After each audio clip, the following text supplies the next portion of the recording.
Hi, I wanted to get you started on a walkthrough of what this assignment is for helping us figure out which of the slave narratives that I have listed for each of us to investigate is actually in the Library of Congress collection and not in some privately held collection or archives. So I'm going to walk you through the steps of showing you an example of how I'm going to research this. And there are two different ways that I can do this. So part of what I want to do is show you the list that you'll be able to see of how I've aligned the hyperlinks to the Library of Congress collection, which is in the first column with the volume numbers here. The other column has hyperlinks to Project Gutenberg.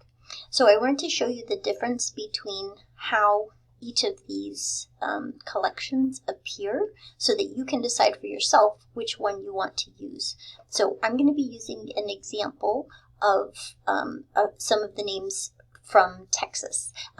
Quite a few of you will have names from Texas, but I'm just going to walk you through how to access it. So hang on and we will proceed with that.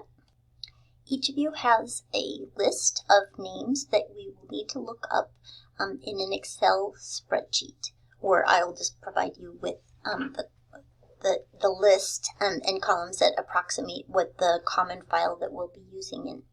So I have several names that all begin with the last names that begin with the letter W and Y for the state of Texas. What we're going to be determining is if it's in the Library of Congress collection. That's all we need to find out right now. So we have a sense of the entire universe of interviews that we'll want to draw from in our study. And I'm going to write a yes if it is in the Library of Congress collection, or no if it's not. So that's my starting point. What I'm going to do is use the hyperlinks in the Word document that I had provided to you. I'm going to switch screens now. And with last names for Texas that begin with W and Y, that means I will want to go to Volume 16, Part 4. So first I'm going to show you what the Library of Congress website collection looks like by clicking on the hyperlink. So this will bring me to what is actually just a bunch of photographs of the actual pages of the text.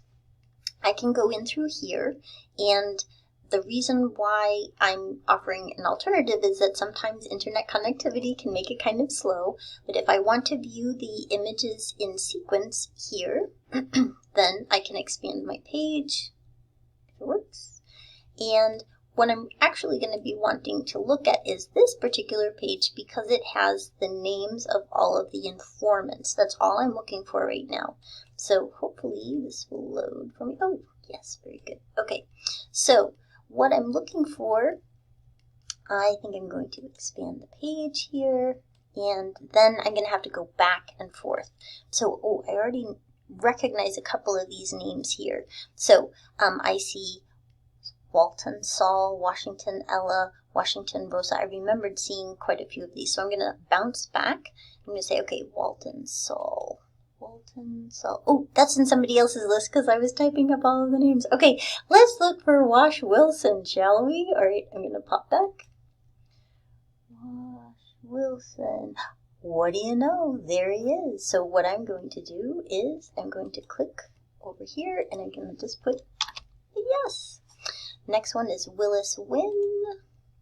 Willis Wynn. Oh, there we go. Willis Wynn. Oh, and I just saw Ruben. Oh, I think it's Rube, not Ruben. That must be a typo on my part. I'm going to fix that while I'm working on this. So let me go back to our list. It looks like it is just Rube and not Ruben. Darn autocorrect when I was typing this up. So Rube would be the correct name here. So I'm going to fix that, just like I will ask you guys to do the same if you notice the files differently, and I will mark yes. So that's the way that I can use the Library of Congress collection.